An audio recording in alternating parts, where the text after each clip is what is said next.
Yes, good morning. This is the Appreciation and Praise Show. Gonna be playing another song. This song is by Marvin Winans. Marvin Winans. And the name of this song is Sinner's Prayer by Marvin Winans.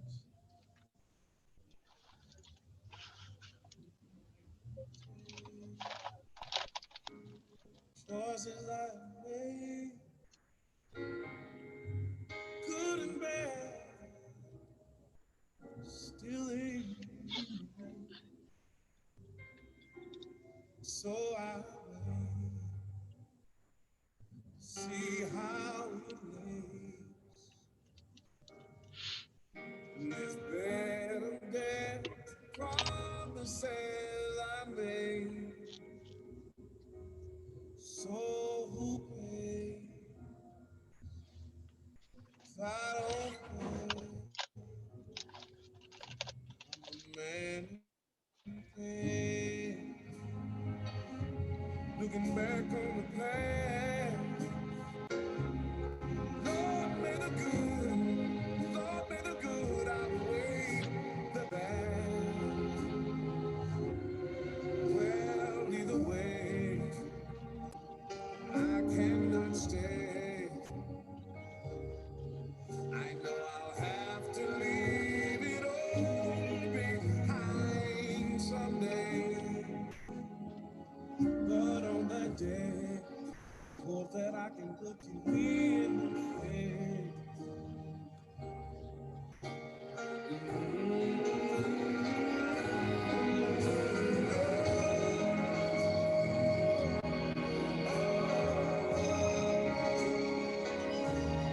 Plans I made, so incomplete. Now it seems that I was complete. Still I pray as much as I know how that we'll get real before the sun goes down. It's going down. It's going down. Lord, help me keep from breaking all the rules. Give me one thing I can choose. Maybe something you can use. 'Cause I've only tried to live what I believe. Now I'm not looking to get all cheap. This is simply not my best me.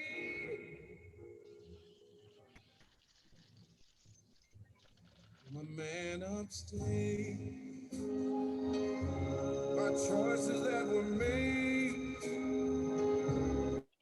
having no say. I was so afraid, and so I pray Facebook once again for me, please. for my children's sake. James. In time they'll find your mercy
Yes, I'm here. It probably went to my actual page instead of my personal page.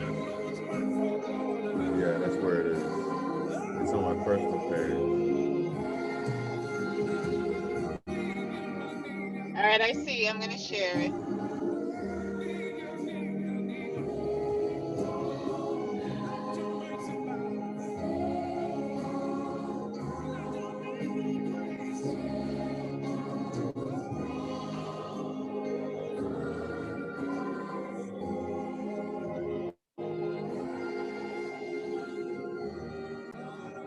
Mike said.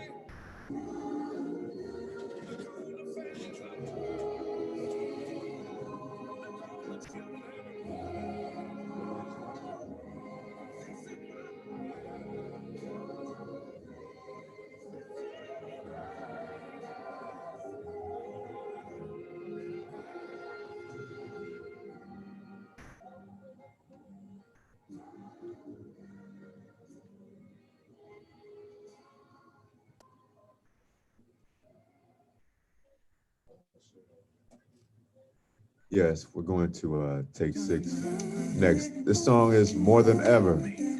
We're coming back. We're talking politics. We're talking the youth. We're talking mental health. We're talking about change. We're the queens of change. Mayor candidate for mayor for Miami Gardens, Laverne Deer, and Christine Olivo for Congress. We'll be back. 1, 2, 3, maybe 100 times, should say 1,000 times, that my insecurity showing up over and over again. And the problem was it hurt.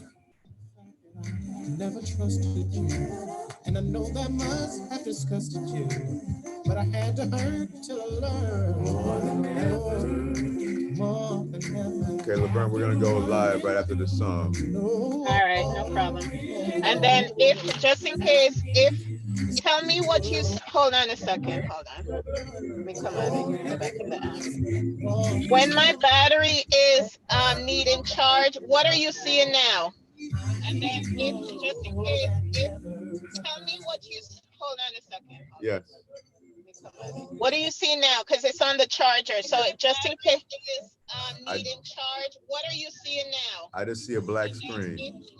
Okay, all right. So if you ever see me have to do that, it's because I have to put the phone on the charger. No problem. But I All do right. hear.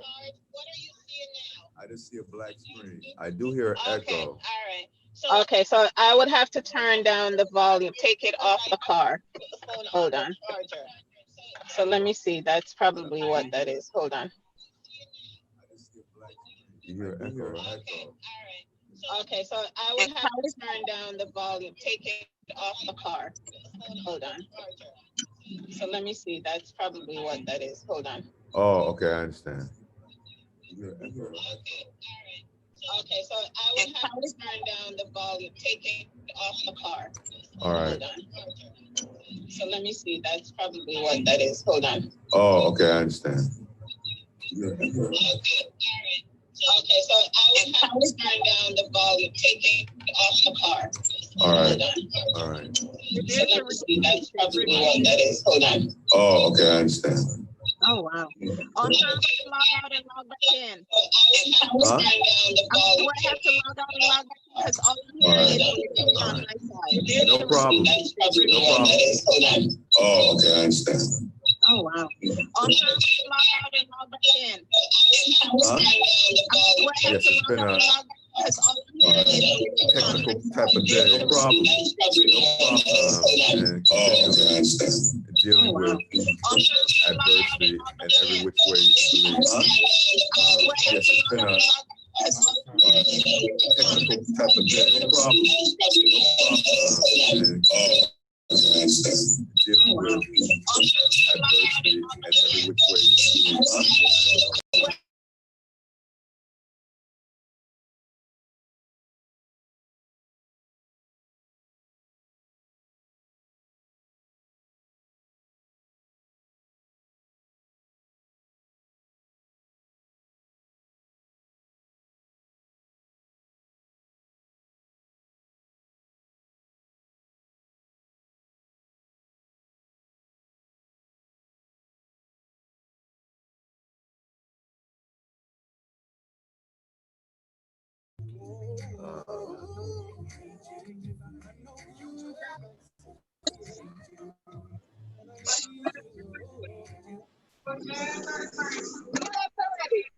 Oh, he did? Okay. We are back at it again. And this morning we have with us one of the mayoral candidates. Oh, Are back at it again. And this morning we have with us one of the mayoral candidates. oh, Are back at it again. And this morning we have with us one of the mayoral candidates. Second, ladies. Are back at it again. And this morning we have with us the mayoral candidates. I don't know where this sound is coming, ladies. Can you hear feedback? This morning we have with us the mayoral candidates. Keeps replaying. I don't know where this sound is coming, ladies. Can you hear feedback?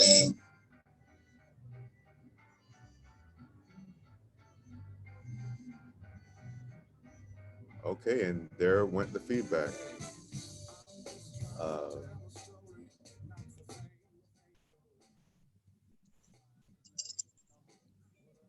Yes. are you hearing me?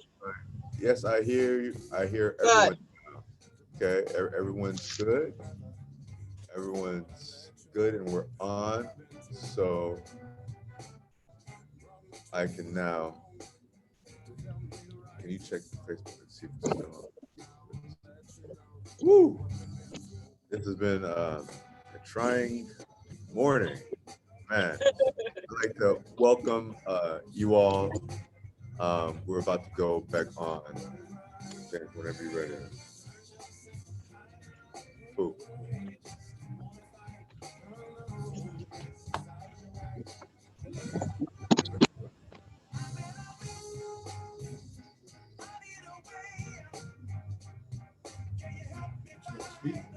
Yes, I'm about to.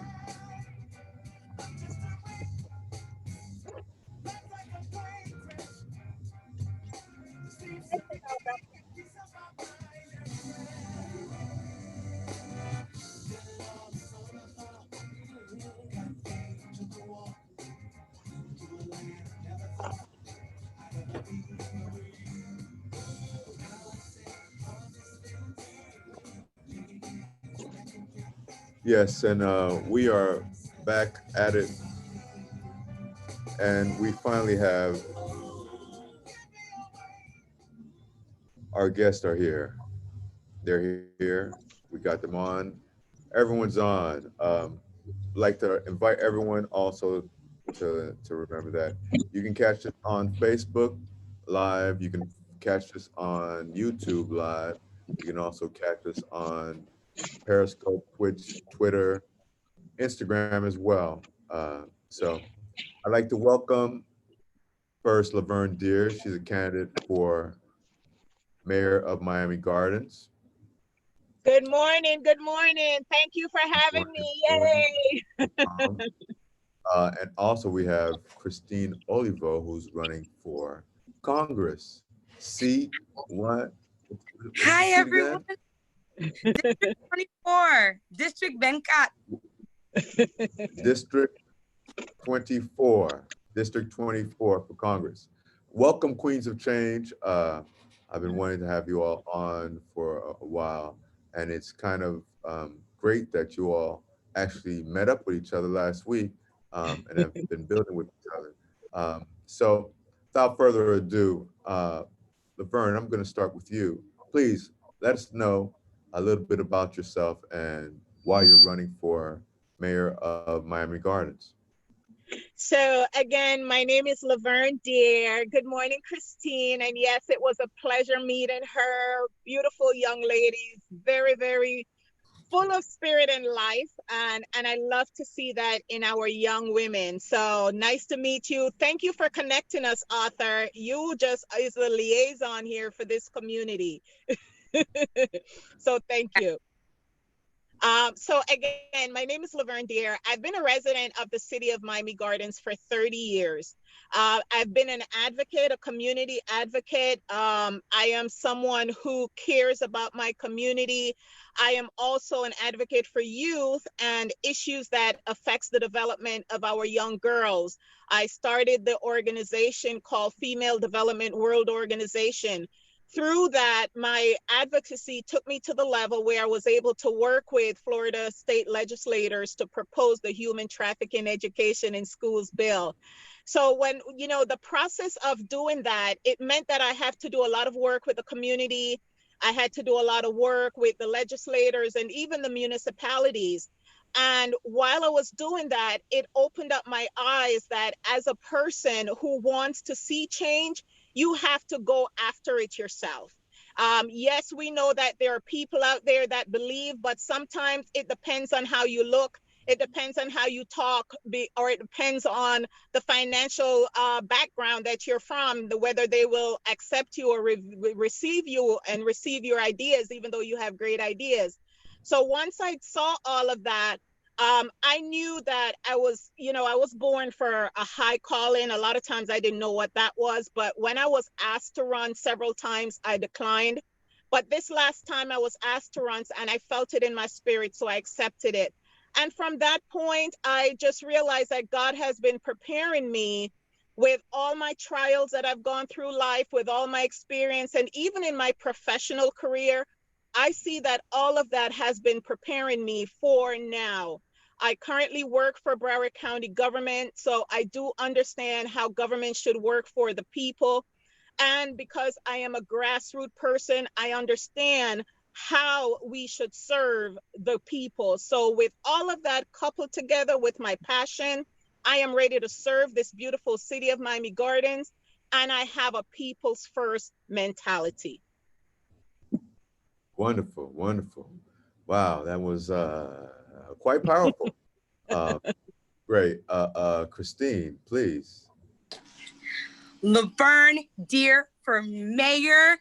Yes. When I was volunteering the other day, and I know I need to introduce myself, but I just want to say, when I was volunteering for Laverne the other day, one of the guys came up to me and says, you know what, you should do a little slogan. We need the deer up in here, up in here. And I was on that blowhorn, like, we need the deer up in here. So I'm just so excited and honored to be here in your presence. I'm grateful to volunteer for you. I was actually on my way to volunteer, gonna be on my way to volunteer for you today, but something dropped on my lap, and I'll explain that a little bit later. Yes, yes. Hi, everyone. My name is Christine Olivo. I am running for Florida's 24th district. I'm running to be your congresswoman. So please remember my name. I will be on the November 3rd ballot. So don't forget me. And to find out more information, you can go to christineforcongress.org. Thank you, Christine. I like that. Yes. We're going to record that. Yes. We need to be up in here. Yes.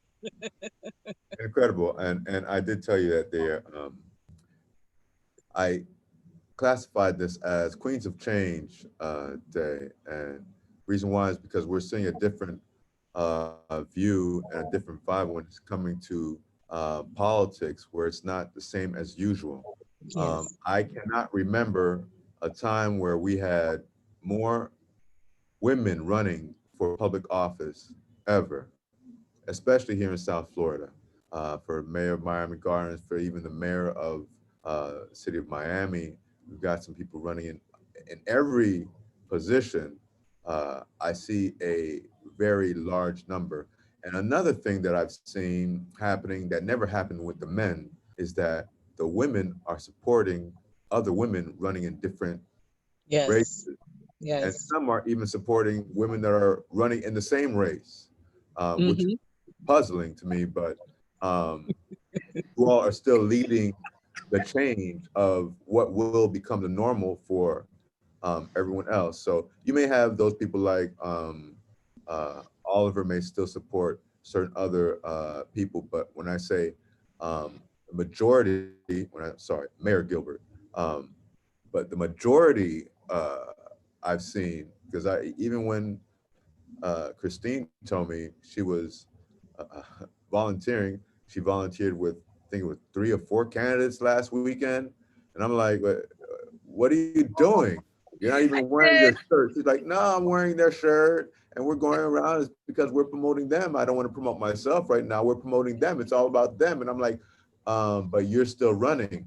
And she said, well, yes, I am, but it's not my time right now, Mm. which I find commendable because many people won't do that. Like, Christine, why are you doing that in that way? So I believe that in order for us to see change, it's not just about one person being elected.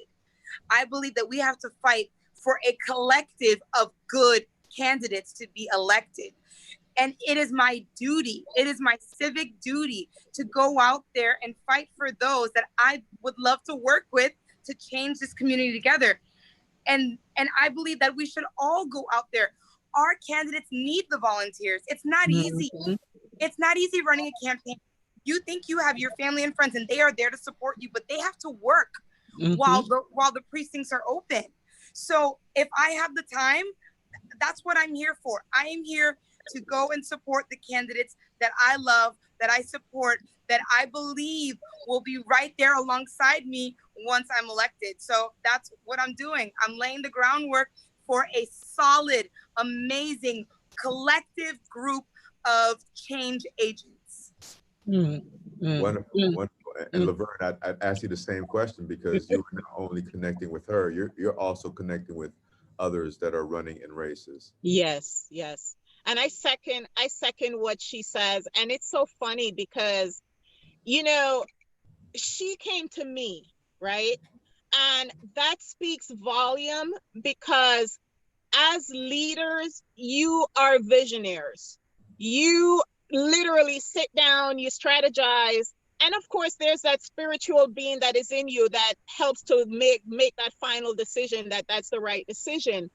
But when you and as women, and I don't know if it's something about us being women, but when we sit back and we know we want to do something, we don't just go at it. We look at it, we strategize. It have to make sense internally and externally. So when someone like Christine came to me, and I know a lot of people see my campaign, see it being organized, and they think that, oh, she doesn't need any help, she have it all together. Let me tell you, when she said that campaigning is hard work, it is hard work. And for another woman to come to me as a woman, that is what I dreamed of, because when I started my organization, Female Development World Organization, I started it that for that same reason, to empower women. And I am glad to see that the fruit of my work is coming out now for where someone like Christine is doing that. So for me now, who am I to not support other strong women? And as she said, it is about collective leadership. Leaders know that you can't do this by yourself. You need other strong voices. The one thing, as I'm sitting here watching Christine talking, I'm seeing some of me in her, because I know I'm constantly moving, I'm constantly all over the place. And that's because when you're an activist or an advocate, you can't stay still. And it's heard in your voice. So thank you, Christine. And if you don't mind, I just want to share this a little bit with you, because when I first put it out there to run, and this is what they do to us women, when I first put it out there that I was going to run, the current and people that I know are in office was going around telling people in my city, don't vote for her. She doesn't know what she's doing. Don't vote for her. She doesn't live in the city. Don't vote for her. For even trying to get campaign contribution, I met with a business person outside of Dade County who have a business in Miami Gardens, someone I know. And the person looked at me and says, I was told not to support you. So people think that I would have just crumbled, but they don't know that that's fuel under my fire. When someone, I have been beaten down so much for so many years, and once I got that fight in me, they don't realize that this fight ain't going nowhere. So with that said, I continue to stay focused. I continue to align myself with other women that I know are strong and are determined not to let men continue to put them down or dictate to them where they should go, who they should see, or who they should support. And here I am, Laverne Deer. Gunshots, gunshots, like you would say in your home. Happy Jamaican Aya, independence. We turned 58 this year. yeah, Yeah. yeah. Boo, boo, all that. Booyaka, booyaka. Yeah. Oh man. And you know, you just highlighted something on the point that some people are being told not to vote for some other people.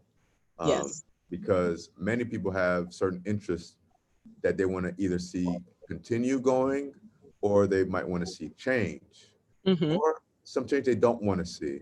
Because within not having that change, some people can still get paid the way that they're getting paid. Some people can still get through some certain systems that they're doing. So breaking the cycle of this never-ending crisis of feckless leadership needs to happen, because you know what's crazy to hear men and women say, well, you know, I really don't want a female to be president or in a leadership because they're so emotional. And I look at them and say, well, I know you, man, can't birth a child, take care of a child, take care of family, clean for family, go and work also, and smile at the same time. So until you start being a real Superman, instead of just waking up, eating and going to work and then coming back like, I did something. And then you're looking at your significant other like, oh, what have you been doing all day?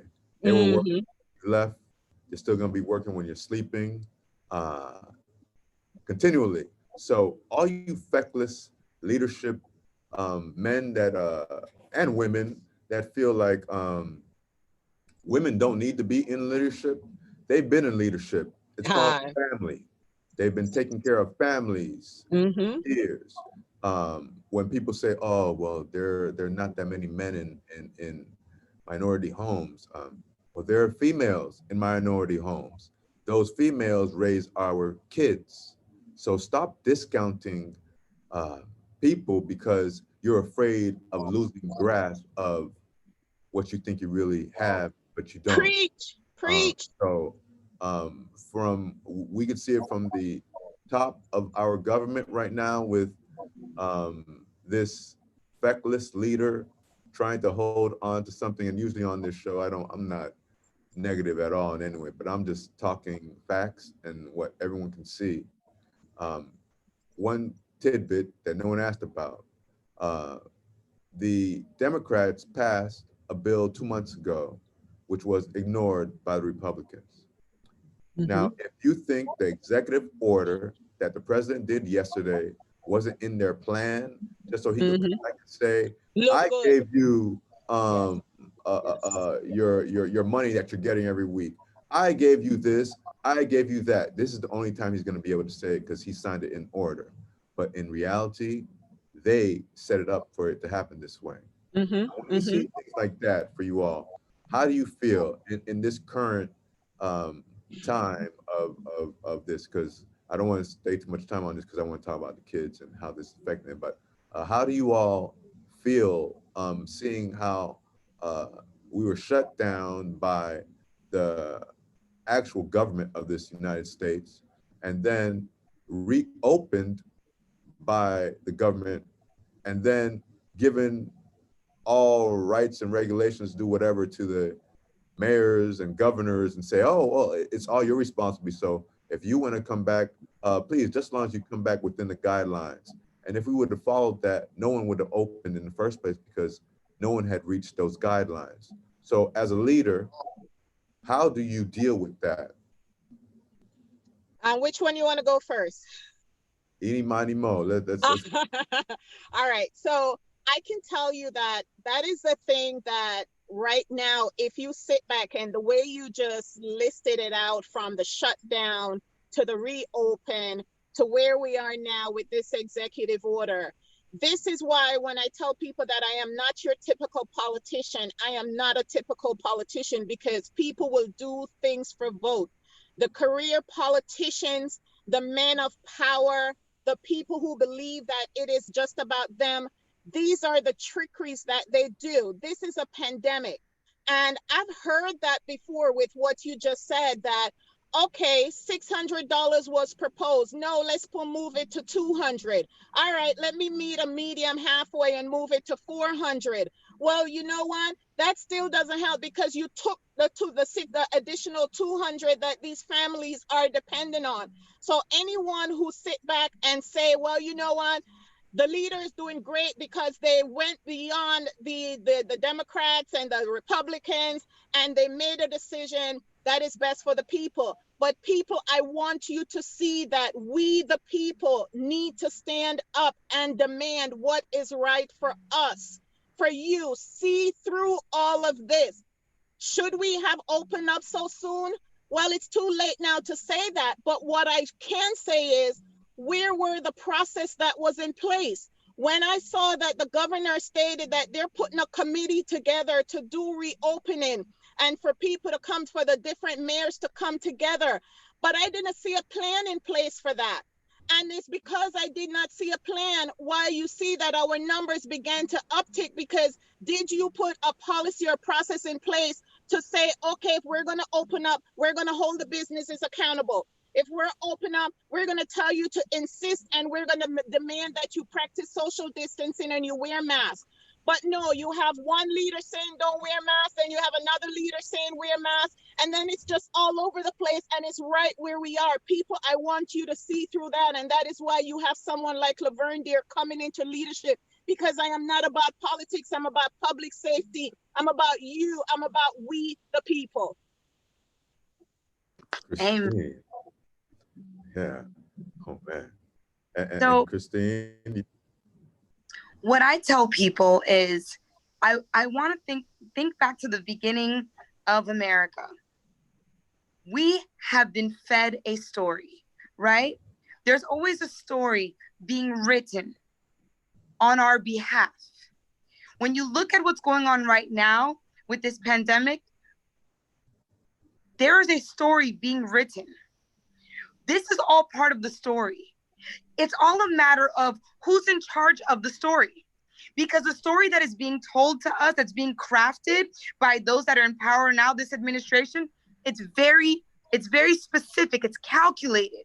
They want us to think certain things. They want us to believe certain things. Well, what I say is, own your story. Mhm. Do your research. Know your facts. Know your data. Don't let anybody tell you these stories. Don't let anyone tell you, oh, the Democrats are the ones that are holding up the... No. Do your own research, because you are listening to storytellers that get together and say, listen, this is what we're going to stick to. Yeah. And if They enough of write us, the narratives. if enough of us say this, they will believe it. You have to own your story. I want you to think about who is out there helping you to get a moratorium on your bills. Who is out there helping you to get food on the table? Who is out there helping you to pay for your rent? Okay, is it the ones that are telling the story, or it's the ones that are saying, no, listen, that's not the truth. This is not what's happening. You have to pay attention to actions. So what I say is, own your story, know your story, do your research. Don't listen to what anyone just tells you and take it as fact, because it's not. They are lying to us. And they are lying. They are feeding us a narrative, and we are just buying into it. We have to be stronger than that mentally and emotionally. We have to know that, number one, we deserve better, and we need to look past that story and kick them out of office. Yes. so you want to tell us how you really feel, Christine? I'm just saying. Yeah. So I'm gonna go to a break, and when we come back, That's what us women do, okay? This Yeah. is the emotion that we carry and we will carry into office. Yes. Okay, I'm sorry for speaking. We're gonna go to this song, and then we'll be back with the Queens of Change. Name of this song is "I Won't Complain" by Pastor Paul Jones. We'll be back with the Queens of Change, and tell a friend they need to come back because we're gonna get into mental health, our children, and the great things that these queens have been doing in the community. We'll be back. This is the Appreciation and Praise Show, and we're all about the Queens of Change today. Make a difference in someone's life, and they've been doing it before they started running for office. So we'll be back. This is I Won't Complain.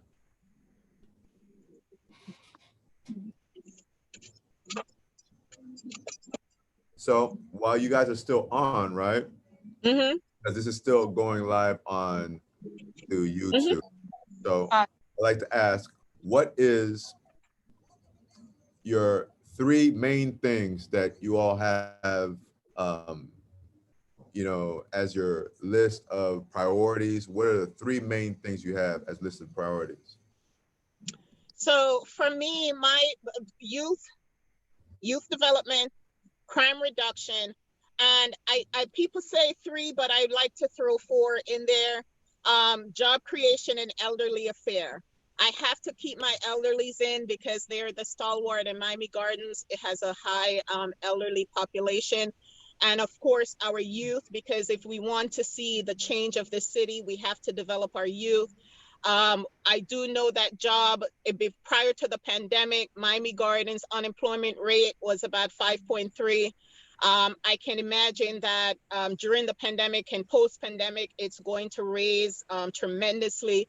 So job creation have to be at the forefront once I get into office, and definitely crime reduction, because if we don't change the perception of crime in the city of Miami Gardens, we won't be able to attract those businesses that we want, so we can in turn bring jobs, and to be able to build a hotel to where that can also bring jobs and increase tourism as well. Great. Christine? Well, thank you for asking. The top priorities on my platform, number one, raising the minimum wage to $15. I don't know about you, but I'm worth a lot more than $8.56. So we need to raise the minimum wage to $15. Medicare for all. Mm-hmm. There's too many of us that are sick. There are too many of us that are broken. Okay, so we need Medicare for all so we can fix those things, especially now because of COVID.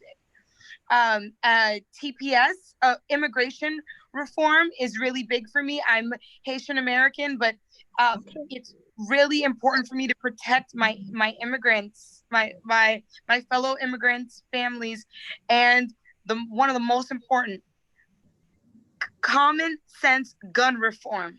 We need it. We desperately need it. Our children are literally dying every day. We need common sense gun reform. Not just children, women that are in domestic violence relationships. I mean, our bullets are taking innocent lives every single day. So we need to tackle that immediately. Wonderful. Wonderful. Good. And I like the fact that, the gun reform and the Medicare for all, because that is part reason too that, well, I should say that this pandemic opened up our eyes to show with COVID-19 how it's affecting Black and brown people. And if you don't have preventative care, preventative education, educating our people, and where our eyes are opening now about how to take care of themselves. And a lot of our people do not have insurance. A lot of our people have all these underlying conditions such as diabetes. And if they cannot get the care that they need, then how are they going to live through situations like these? Incredible. And you guys need to be on every week. Well, we'll be in office soon, and we'll be on every day. That's We'll be working it. Yeah, that'd be great. That'd be great. Now, about to jump back on. And before we do, I'm gonna play our PSA that we've been playing. So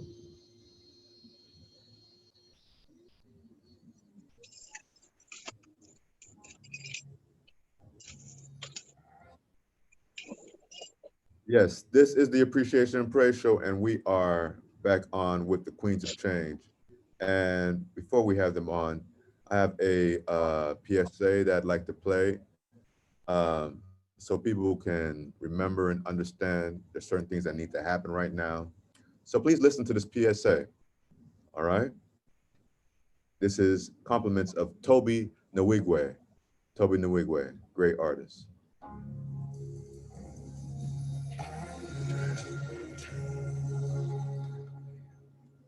Arrest the killers of Breonna Taylor. All of y'all who think we need more evidence, you goofy. I said arrest the killers of Breonna Taylor and Elijah McClain too. Y'all hold that boy. The killers of Breonna Taylor. All of y'all who think we need more evidence, you goofy. I said arrest the killers of Breonna Taylor. You catch the vibe? Just in case you didn't hear, I'm gonna play one more time. It's only 42 seconds, but I think you can understand, and you heard the name, Breonna Taylor. There's no reason, especially because she was a blue life. So if blue life matters, then her life should matter, correct? Because she is EMT. But for whatever reason, her black life supersedes her blue life, therefore nothing is being done. So is it really about blue lives? Do all lives matter? Because if they really did, then there would be no need for this. One more time.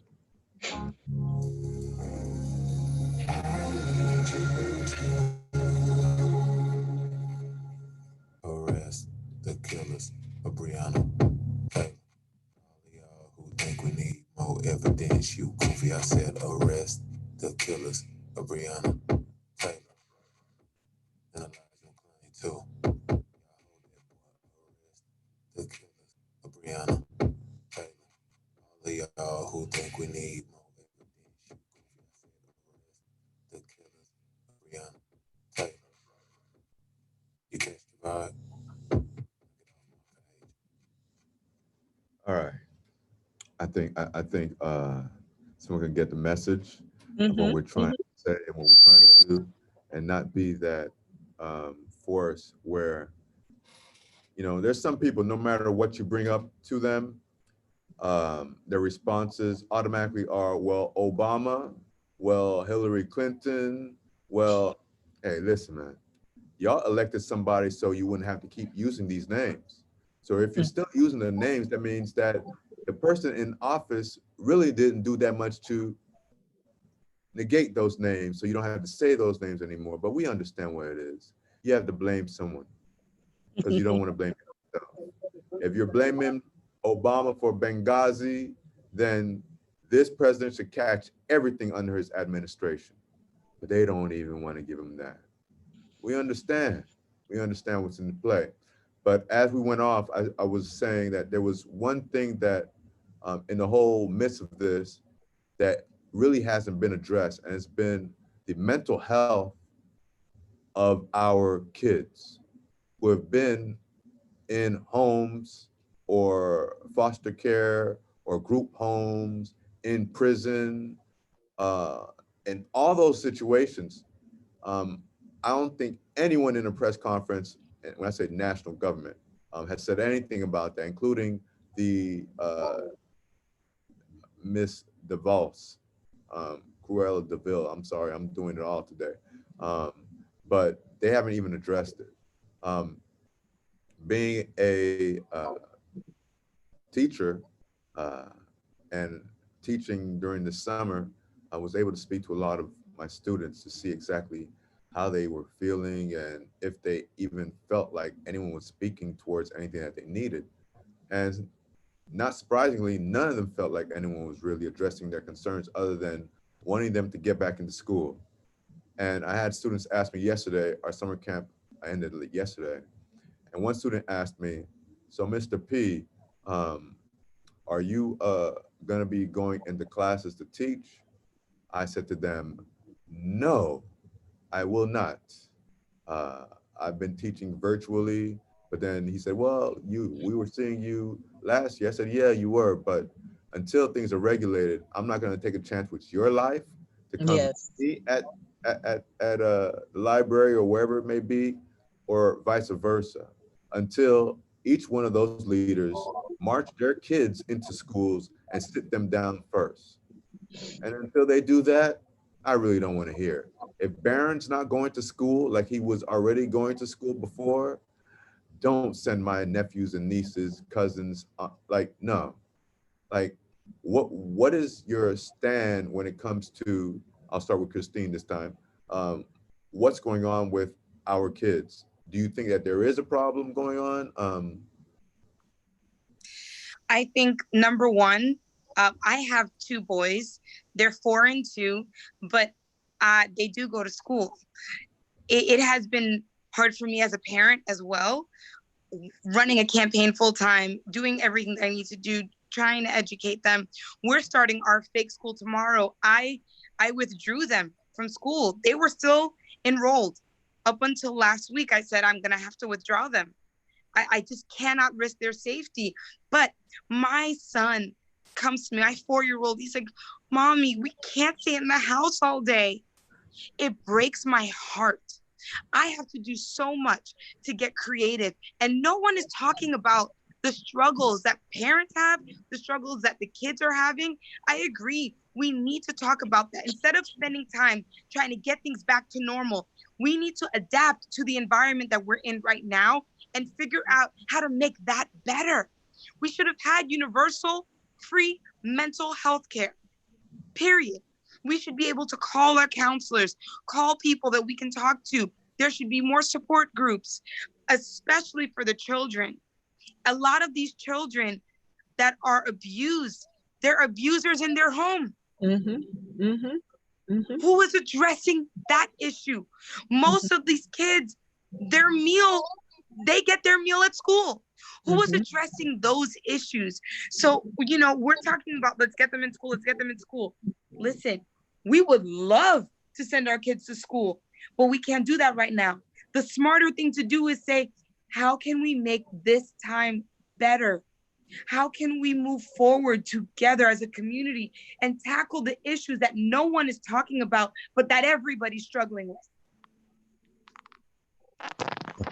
Laverne? Well, I don't know what else I can say after that. I currently do not have school-age children, but I've heard from parents, and I can tell you, speaking, and I agree with everything that Christine just says, that now is not the time to put our children back in school because it's not safe. However, now is a time for our school board members to be brainstorming.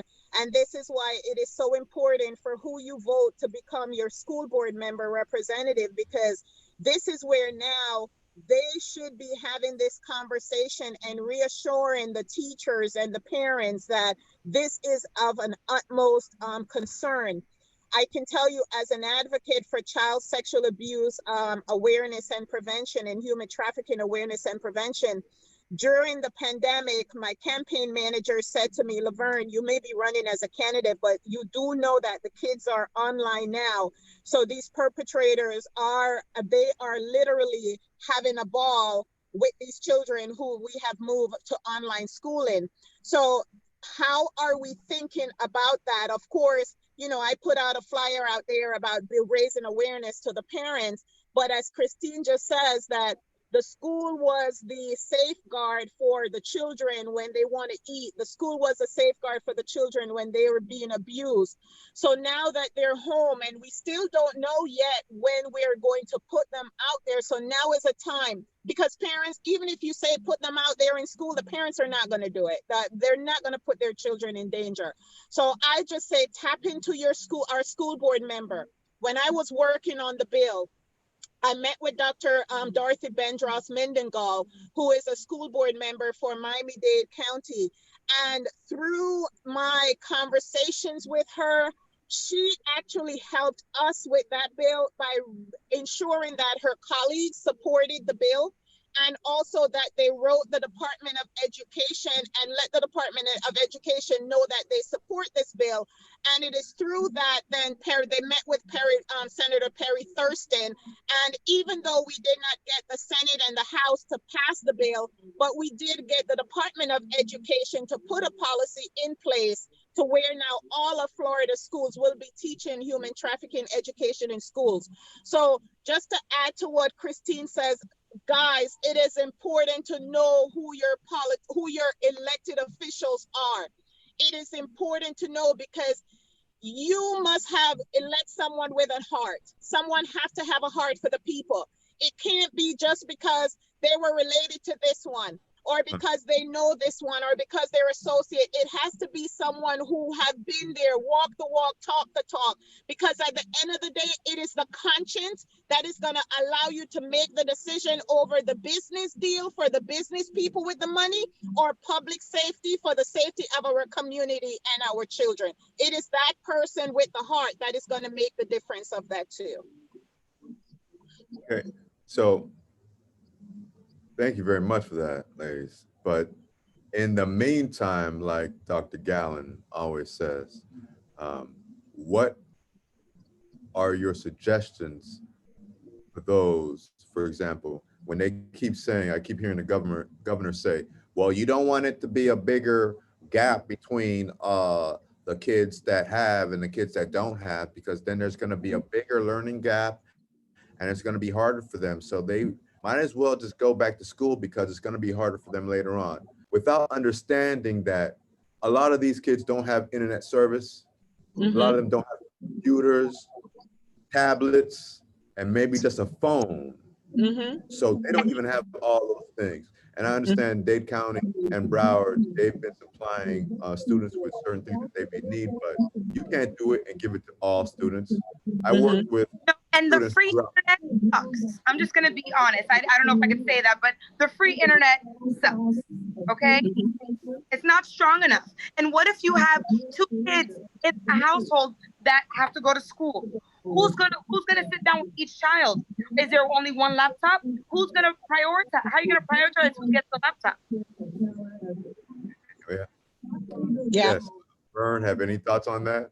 Well, the one thing that I want to say right now for solutions, because you know what you mentioned about the trauma that the children are dealing with in the house, I want to recommend to parents right now to pick up the phone and call your school board members. And if you don't know how to reach your school board members, for those of you in Dade County, call 311. 311 is there to provide services to the community. And not just provide services to the community, but these complaints that they receive, they put that into a data format, and they use that data to submit to either the Human Services Department within the government or the elected officials and the school board. So I am encouraging the parents, pick up the phone, call your school board members, hold them accountable, tell them exactly what Christine is just saying. The internet is not enough. I have 3 or 4 kids in the house. I only have 1 computer, but I may have 4 computers, but the signal and the internet is not strong enough. What can I do? Tell them the specific needs, because these specific needs are being recorded, and this recorded information can be used for improvement. So call your school board members. Call your school board members or call 311 and tell them your specific needs. And yes, tell them about the children that are being traumatized in the homes as well. Any and every concerns that you have, share it, guys. Now is the time that information are being collected. So we want this information on paper so we can use it to figure out the help and the specific need, because it also tracks your demographics. It tracks specifically where you're from, so that information can help to see where the greatest need is as well. Good answer. I got this comment that I don't usually see from men that are, hyped. These women are too intense. Ignorance. What was his Ignorant. comment? What he said? We're These too women intense. are too intense. Too Are intense? too intense. Yes, you all Oh, are too okay. intense.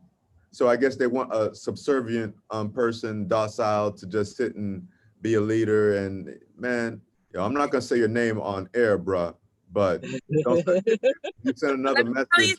something. The intense women get things done. No one's going to be complaining about our intensity when we start seeing changes happening in our community, changes that are long overdue. We need that fire. That's what we need right now. So thank you. I take that as a compliment.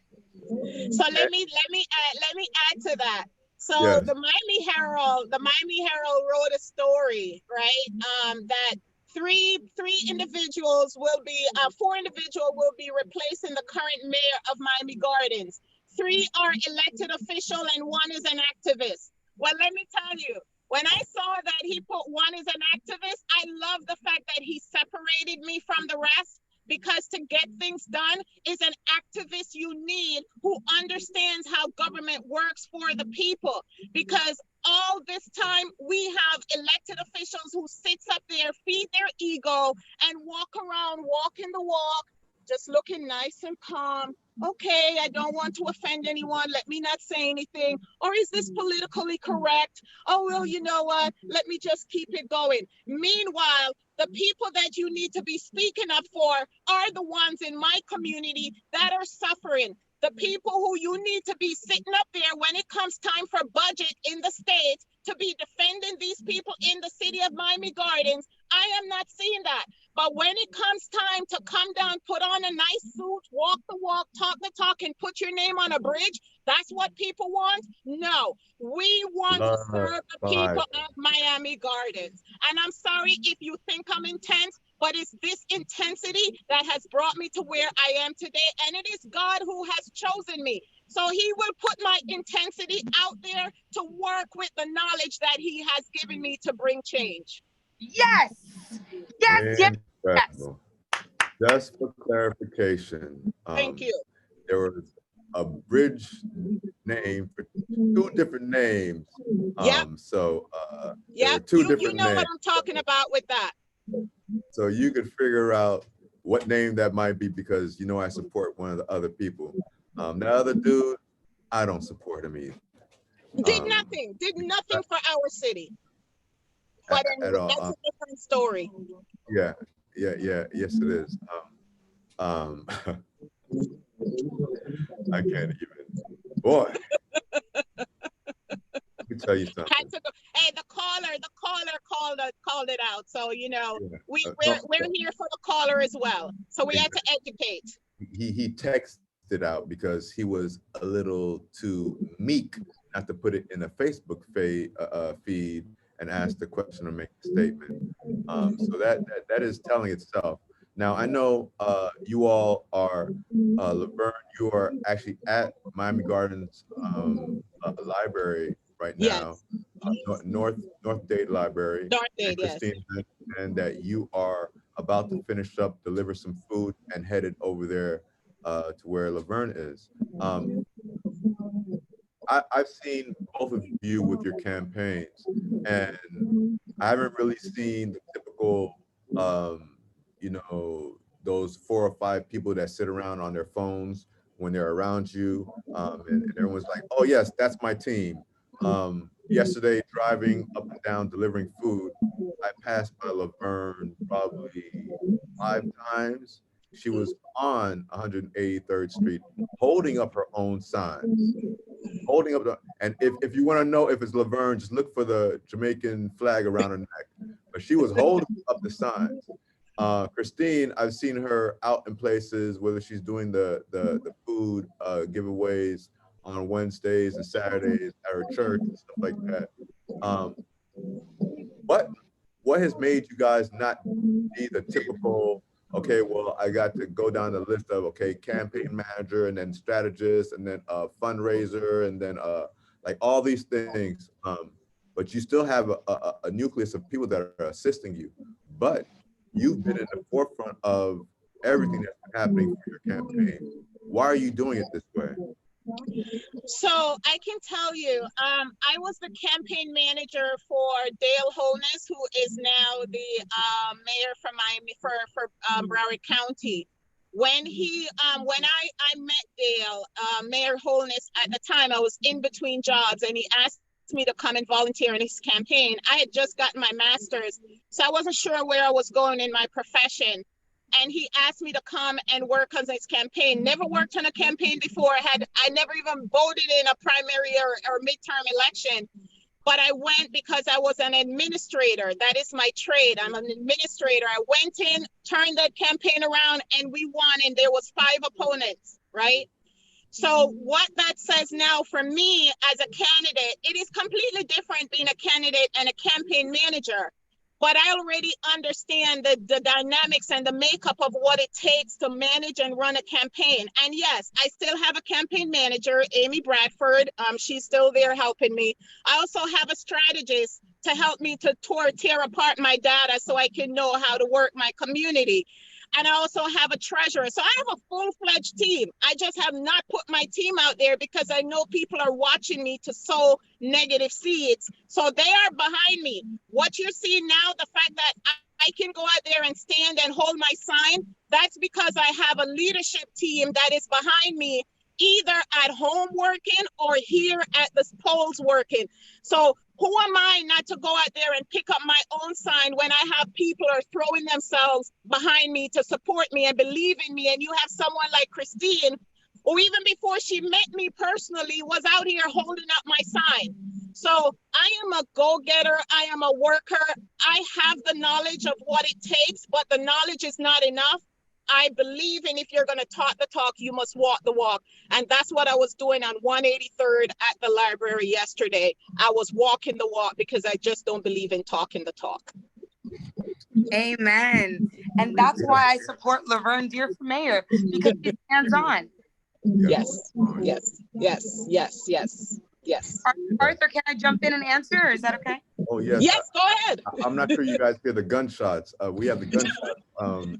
Okay, yes, go ahead, Christine. So I know you see me as we're talking, I'm reaching over because I'm actually stuffing a box of food right now. That is what I'm doing. I want you to see, this is my little workstation at my house. I've got a truckload of food in front of my house. Why? Because as people see that I'm giving away food in the community, I feed almost 800 families a week. I got a call yesterday, said, hey, Christine, it's last minute. Can you come and pick up a load? We'd like to donate a truck of food to you. Do you know what I did? Did I call anybody to go do this for me? At 4 a.m, I went, and I've been up all day. I went and I picked up the food. We are sorting out the food right here in my front yard, and we are packing these boxes, and I'm going to go right now to Little Haiti and deliver them to Little Haiti. And I'm hoping to make it to you, Laverne. I don't know. Honey, go feed the people. Go feed the community. That is first and foremost. I have about 5 people out here with me today, so I'm good. Okay, because this was so last minute.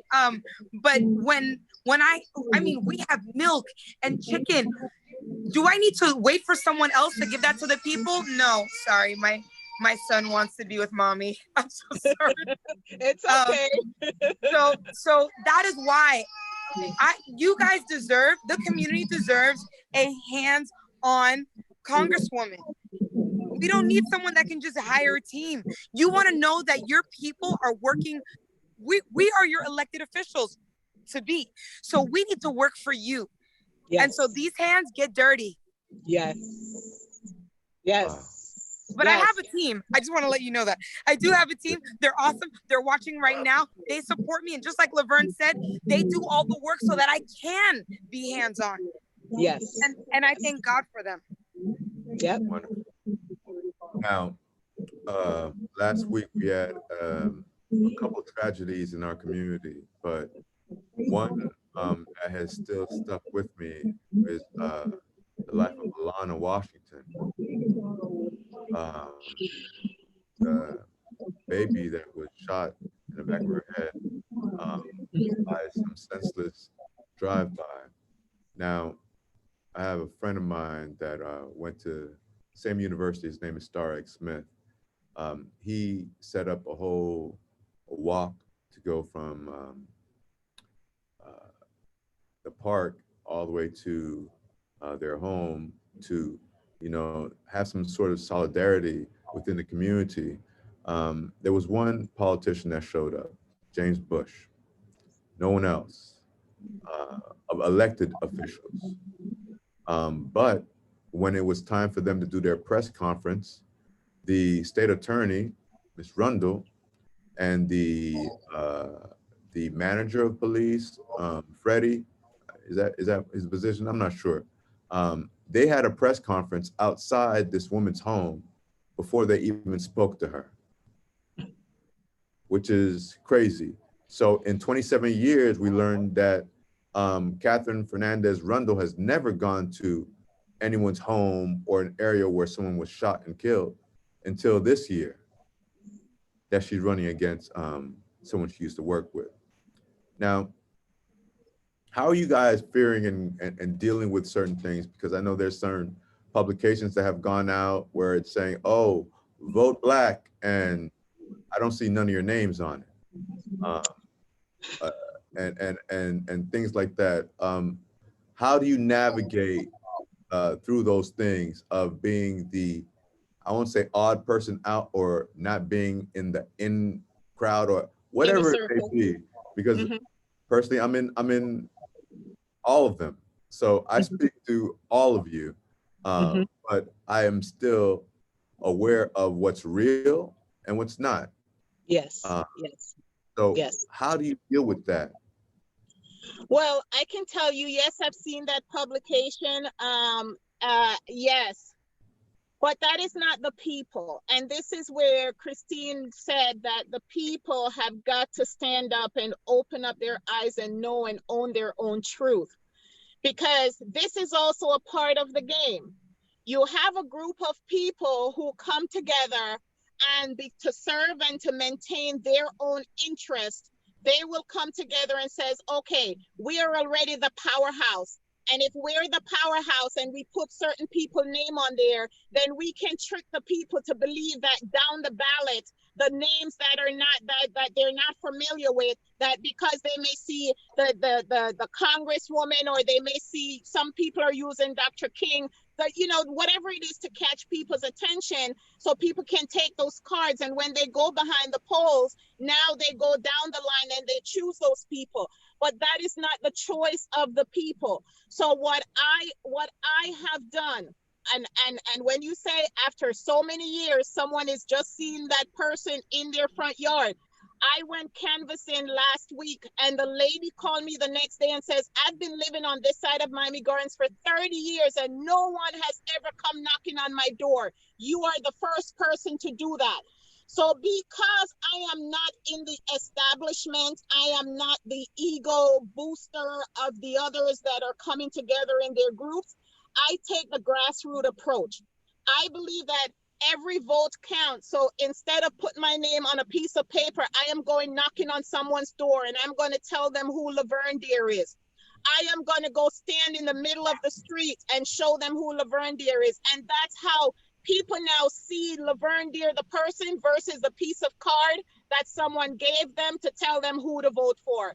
So yes, strategically and grassroots, that's how I'm doing it. And that's how I believe I am going to surface above all that noise that is out there right now. I have to say something about that. Now, those that don't know, yes, I am supporting Laverne, and those that have brought signs to your homes and those little door thingies, and I've brought some of Christine's cards to you. I brought Oliver Gilbert's stuff to you. I brought things to people that I actually know, that I can steer you towards what they're doing or what they've done. And when I spoke to you I think it was a couple of weeks ago, Laverne, when I told you, oh man, somebody's scared. The reason why I said that was because you delivered a box to my house, right? Now, majority of those already were sent out to the people in their homes. But the other reason why was because every time I only have 2 signs right now in my yard. Okay. Mhm. One is Oliver Gilbert. The other one is yours, Laverne. Thank you. There's only one in my yard right now because your sign keeps missing every day or every couple of days. I'm dead serious. So they're in 2 different places in front of the house, right? Yeah. Every single day. Yeah. And I understand They're it going because around, they're damaging my signs, author. They're taking up the signs out of people's yard.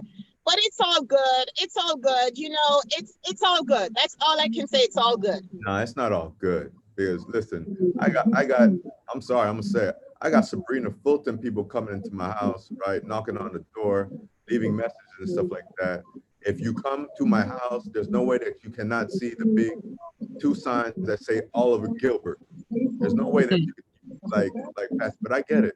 I understand. Even with that race, I'm sorry, I don't get that. After you have someone that's been supporting you and your family and your struggles and everything, you want to go play in an area that you have no idea about, that may put one of the greatest leaders I feel we've had in the past couple of years in Mayor Gilbert, so he could become a civilian possibly. So we're gonna lose that leader to a civilianship because someone else thinks that they could come in and do something which they've never shown anything towards other than talking. So I had to just say that once. But, Well, I can tell you when I said that it's okay. It's not okay because for those who are running against me that are advising their staff to go and damage my signs or take down my yard signs, you have to look at those people now because in this economic crisis that we're dealing with, and every candidate is already struggling financially. So if you're willing to do that to another candidate, a woman, a Black woman who is already struggling, then when you get in office, what trickeries are you going to play? So people, I am asking you to look out for the responsible leaders that are out there and make that choice, because for someone to give me $1 and then someone else take my signs and damage it, they're taking that $1 that someone gives me and throw it in the garbage. And we've got to stop that as a community. Those negative campaigning is not necessary. Let the democratic process take its course. great. Everybody wants to fight dirty. Everyone wants to exploit the Black vote, Black people. Oh, let me show up at their house. Let me do this. Let me do that. Oh, we're the only ones that matter. Let me tell you something. There were mailers sent out that only had sitting congressional members: Frederica Wilson, Debbie Wasserman Schultz, and Alcee Hastings. Each of them have challengers, but were their challengers added into the mix? No, they weren't. I am sorry. Shame on them. Shame on them. And since we're being honest, Alcee Hastings, your time is up. 82. You're sick. And there's nothing wrong with that. But give someone else a chance. 27 years, and you're not even going to give the community an option on your little flyers? No, thank you. Okay, and let me tell you something else. The Sun Sentinel is charging people to endorse them. They're charging $5,000. Really? So now endorsements, you can just be bought. They're not even real. Yes, yes. I'm sick to my stomach. Thank you. Now there's something that I want to remind everyone about. The census is still extremely important. The census still can be sent in, and the census helps funding of areas. So don't listen to that stuff about, oh, that's where they're gonna know so they can come get you in your house if you don't have your papers. No, that has nothing to do with it. They're counting so they could know how many representatives are needed in that area, Congress people, senators, and then resources.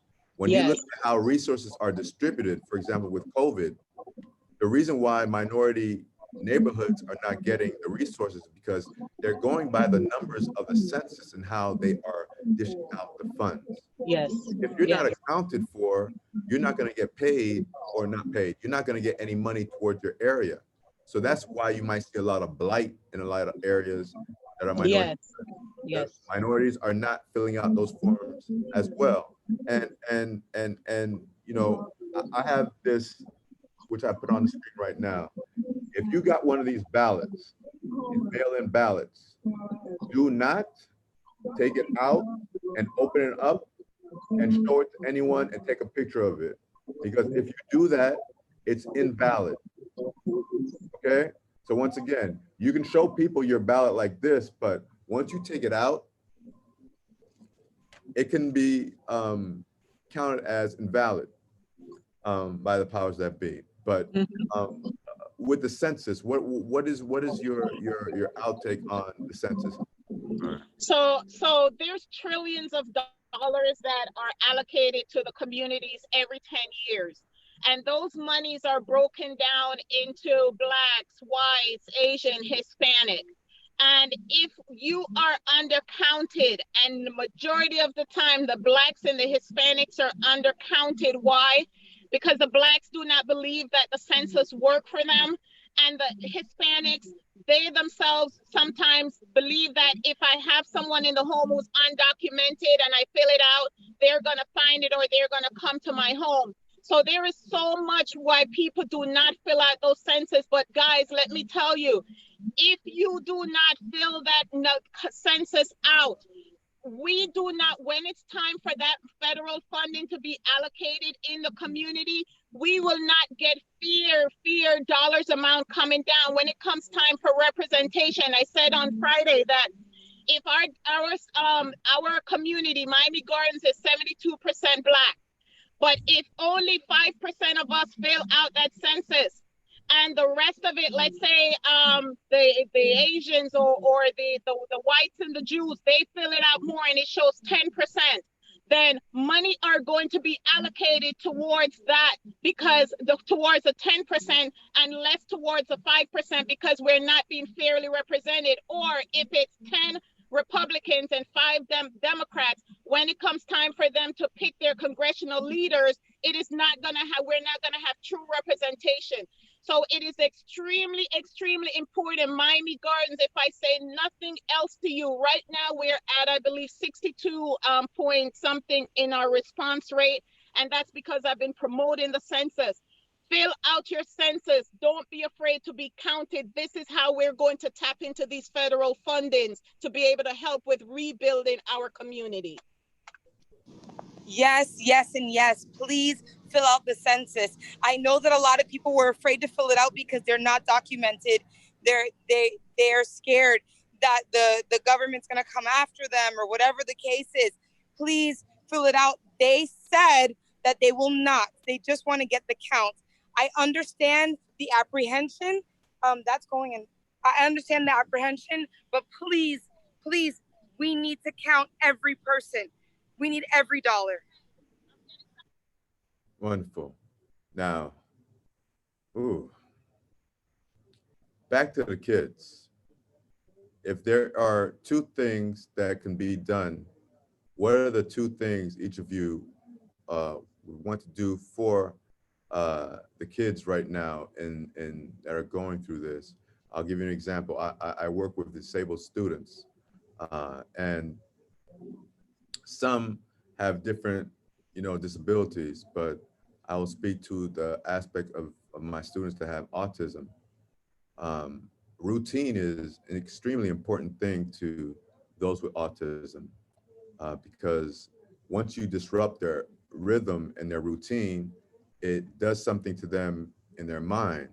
And then once in their mind, it starts affecting how they physically feel, and things start to unravel if there's not someone there to help them manage it through that situation, for example. So what about, and I know we talked about the kids that may be home, maybe in a foster care home, maybe in a group home, maybe in an abusive home, and it may be physical abuse, mental abuse as well. So not being able to know, and also my sister works in the system helping kids, for example. So she goes and checks on kids that may be in foster care, have been adopted, and make sure that the homes are correct and so on and so forth. But right now, many of these people cannot go into homes because of COVID. So they're Yes. doing like welfare checks through a phone. And then the people that are doing the welfare checks are the ones walking you through the home. And you know what that means, that they could make the They place can mimic. everything look great. You know, it could have the kids sitting there nice, dressed up and everything. And like, what are the two things that you would do to change what's happening right now for our youth? So I can tell you right now, in with this current COVID-19 situation, there is just so much going on, and we're learning as we're going along, because we have never been, in our lifetime, we've never been through a pandemic. So, you know, there's a lot that we have to learn. But to encourage, you know, those who are the social workers, that as they go out and to be true to the information that they're collecting, to listen behind the scenes, listen behind the noise that they're hearing from those that they're interviewing, so they can try to understand and hear for the kids. Don't just take what you're being given. And then, you know, report it back to your superiors, and ensure that your superiors are having these discussions to understand and try to identify the homes that have the greatest needs. And for the children who are not checking in, or even the ones who are checking in and on the computer, but then they're disappearing, they're not staying the course, you know, to stay with those kids and try to identify those kids. For the parents who are struggling with the child that may be, you know, dealing with mental health, or parents, I'm encouraging you, don't be embarrassed to pick up the phone and ask for help. Because a lot of times we're not going to know that you need the help. And that is there are some parents, especially if you're from the Caribbean, that you're going to be full of so much pride that you won't ask for help, because, you know, you just believe that you should figure it out on your own, or you should do this on your own, or if you say this, people are going to look at you that you're weak. Look beyond all that. We're all on the same level playing field right now.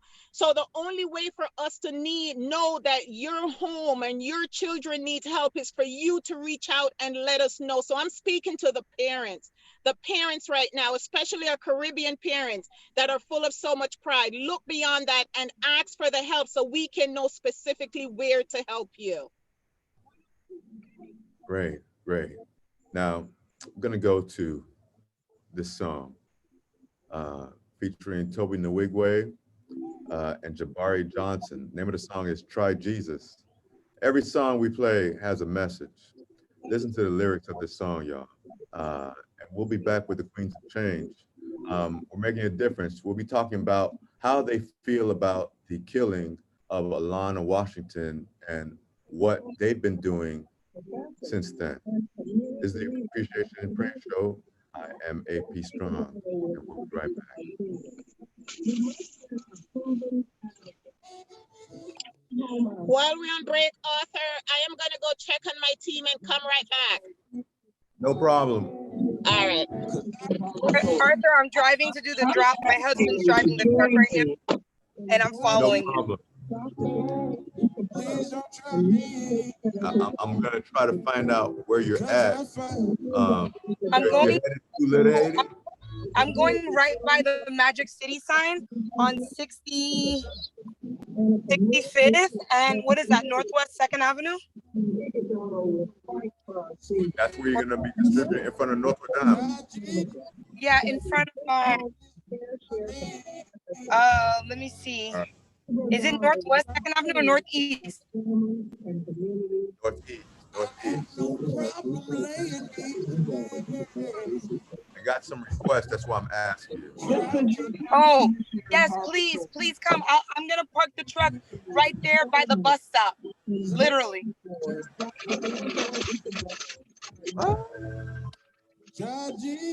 Man, you should have told me that. I would have told you to go to Chef Creole or something. It's closed today. Chef Creole's closed? Yes. On Sunday, they don't open on Sundays. Oh. Yeah.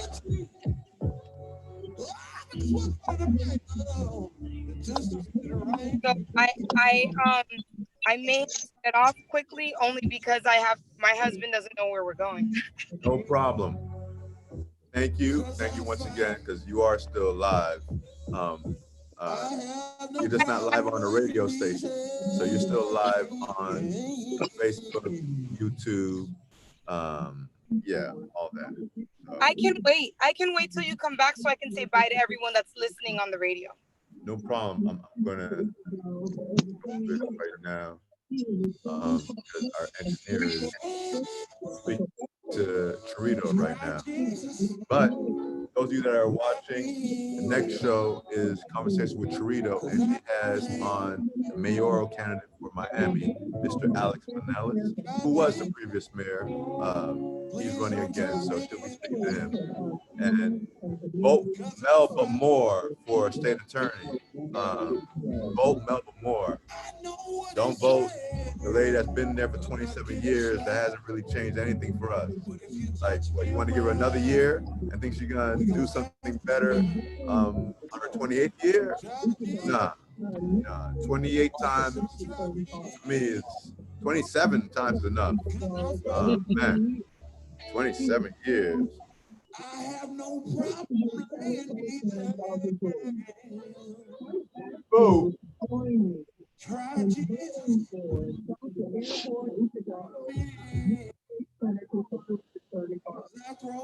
Jesus.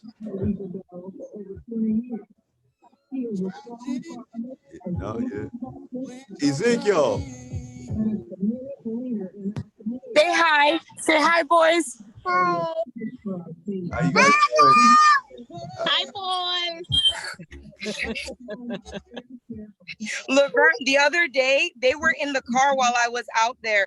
Now, by themselves, I had someone else with them. They were eating Yeah, no, ice. I saw. Yeah. I saw that you had someone with them, and let me tell you, that's what you call determination, because you came out here determined to help, and you brought someone to babysit while you're doing that. That's power, man. I admire so much about you for the first. Yes. And they say you only get one chance to make a first impression. So yes, the ladies are speaking. They don't know we're on air. Oh, sorry, on air, ladies. Go ahead. You guys are having a party. But you know, I want to thank you all for taking your time and being here with us today, and letting people know really what your thoughts are, and you know how you feel and what you've been doing before and up to now. Once again, this platform is always available for you guys to use it in every way possible. Please do that. And once again, if you get one of these ballots, you can still get these mail-out ballots. Don't believe the guy that's afraid of mail-out ballots because he sees his loss ever ending with the ballots and everything else. So much so that they had to get Kanye West to try to offset black votes, which is even crazier. But when you see someone trying to do everything to win and cheat, they understand that the fight is not going to really be easy. So be mindful of that. And I'd like to thank you for being here and also for fighting for our kids in the community in general. Any parting words? I'll start off with Laverne. Yes, no, I just want to tell you, thank you so much, Arthur. Continue to keep up the good work that you're doing. You are an inspiration to me when I see your strength and your fight, not just for you, but for others that are in your situation. So you continue to raise awareness. One of the things that I look forward to when I get in office, and yes, I will get in office because I am speaking it into existence. When I get in office, I want to be able to meet with community stalwarts like yourself to help me to succeed. Right now, Miami Gardens, I tell people the organizational chart in Miami Gardens starts with the residents, then the council members, and then the city staff, which means that the residents of Miami Gardens are the boss of the city. I look to empower the people to serve. I look forward to empower the people to help me to help them, so we can all work together to build a community. My name is Laverne Deer. I've been in the city for 30 years. I've worked through all the fight that everyone has fought me. I am still standing and I will continue to stand because I believe in the people and I have a people first mentality. I will go in office, I will work, I will improve the communication between the residents and the council members. 401 is my ballot number. Excuse me, I am not apologizing if you think that I am just all over the place or if you think that I am just so full of energy, but that's the energy that we are going to need to make the change. But most importantly, the person with a heart that cares about the people of Miami Gardens. So Miami Gardens, listen beyond the noise, see for yourself. Pray and ask God to open up your eyes beyond seeing so you can see and understand this election year is the most election year that you will ever find. Come out and vote. Get your friends to come out and vote. Let's have a voting party. So come November, come December, come January, oh my God, it's just work, work, work. And we are ready. We are here. I ask you, support me, support my bid. 401 Laverne Deer, Mayor of Miami Gardens, for the people together. Wonderful. Christine. So Arthur, you said you were going to come back and we are going to talk about Alana Washington.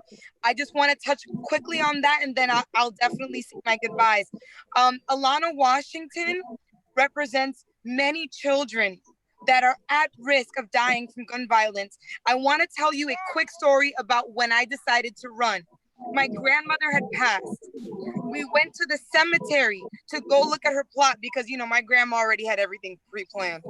So we get there to the cemetery, and as we're there, the director of the cemetery walks us to her plot.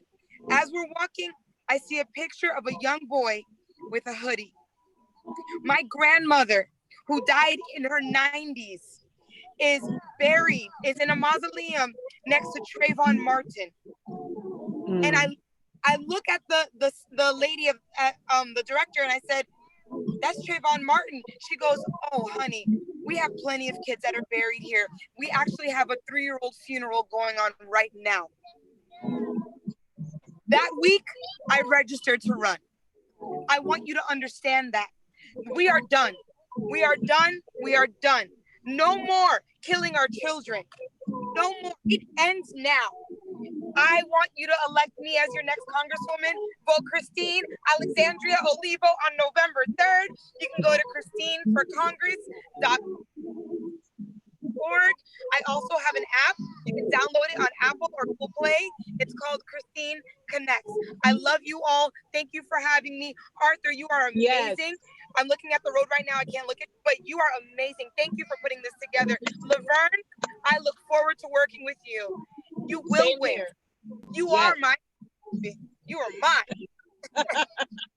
Yay! Together, we will win together. I just want to correct you on one thing, Christine. God is amazing. I am just following his lead. And that's what it is.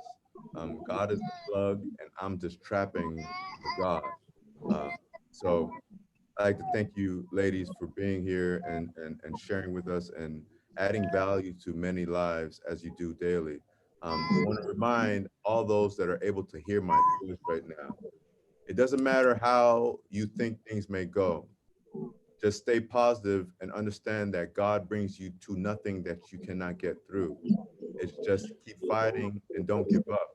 I'm reminded to let everybody know that 5 years ago today, well, 6 years ago today, I was unable to talk, walk, basically do anything. But I'm about to finish this show right now, and then I'm about to walk out of the studio and walk into a car and drive off. It took me 10 years to do that. And I'm still calculating things that I try to do every day.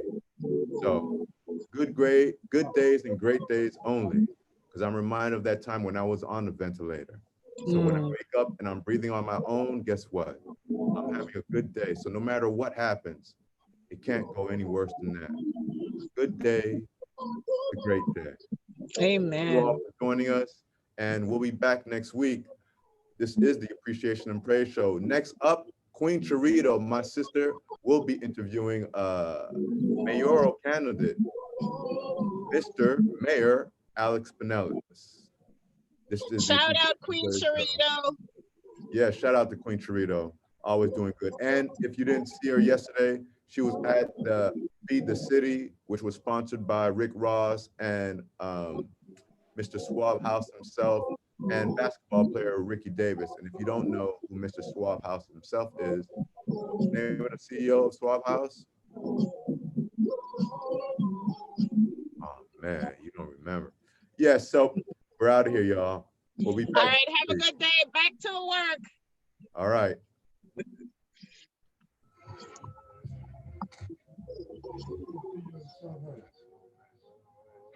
Who's the CEO of Suave House?